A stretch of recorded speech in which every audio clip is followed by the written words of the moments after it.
The last time I was at Blue Steel Guns interviewing Maggie, she brought up something that I found peculiar, that there's this underlying tone of people at the store that are very scared that they're going to lose their guns in 2021, that the government is going to come and seize all the guns. And as I look at social media and on YouTube, it's a very common fear that people are having.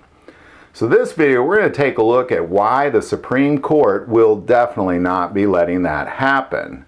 Now, we're going to start by saying individual states may be doing crazy things, as they've done really for the past couple decades, but the Supreme Court will not allow that to happen. Recently, New York City kind of crossed a line by saying you weren't allowed to leave your house with a gun unless you were driving to a gun range, which means if you stopped to get gas, that suddenly you're a felon. And that made its way to the Supreme Court, and then immediately the state of New York dropped that case because they were scared that if it made it to the Supreme Court, that there'd be all sorts of Second Amendment violations that would be overruled by the Supreme Court. So they completely dropped that altogether and withdrew that law pretty quick. And it's a matter of time. As a matter of fact, there are 3 Supreme Court cases in 2021 that involve the Second Amendment. So I want to take this time to kind of look at, well, if this was 5 years ago, I'd say, man, we're in big trouble. But it's not. The U.S. Supreme Court is, in my opinion, one of the best Supreme Courts that we've seen in a long time. Let's start by saying that out of the 9 Supreme Court justices, 6 of them are pro-Second Amendment. On the pro-Second Amendment side, you got Chief Justice John Roberts, you have Clarence Thomas, you got Samuel Alito, you got Brett Kavanaugh, you got Neil Gorsuch, and now you got Amy Coney Barrett to top it all off.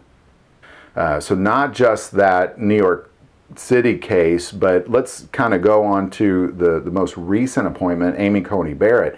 Now, she has been very pro-Second Amendment. As a matter of fact, she was one that really pushed towards non-violent felons being able to save their gun, being able to purchase guns and be able to pass background checks. Now, what you're looking at is you're looking at one of the most pro-Second Amendment Supreme Courts that we've had in a long time. It's been maybe 60, 70, 80 years since we've had such a pro-Second Amendment Supreme Court. And it's not like it's 5-4, it is 6-3. So I just kind of, there's this underlying fear, and that fear is driving the ammo shortage, it's driving the price gouging. It's making everybody act like they're going to be felons if they just like their guns. You're not a felon, and you won't be a felon. This isn't going to happen. You're not going to see this take place in 2021. Now, will there be a push for this to take place? Sure.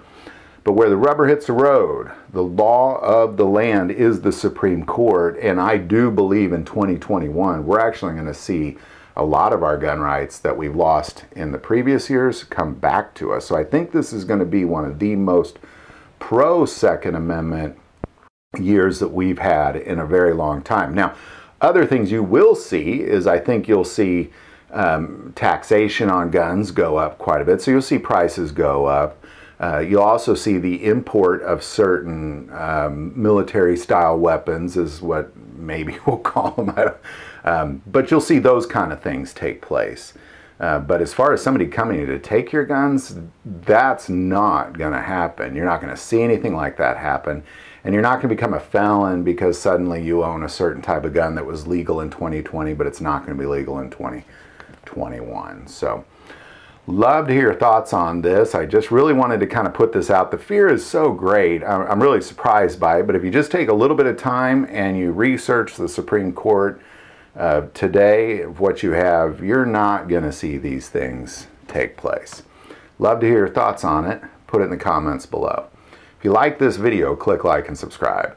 If you feel called to support our channel through Patreon, that link is also below. But the most important part of this channel is we take prayer requests. This channel is a ministry to us, so truly never hesitate to send that stuff in.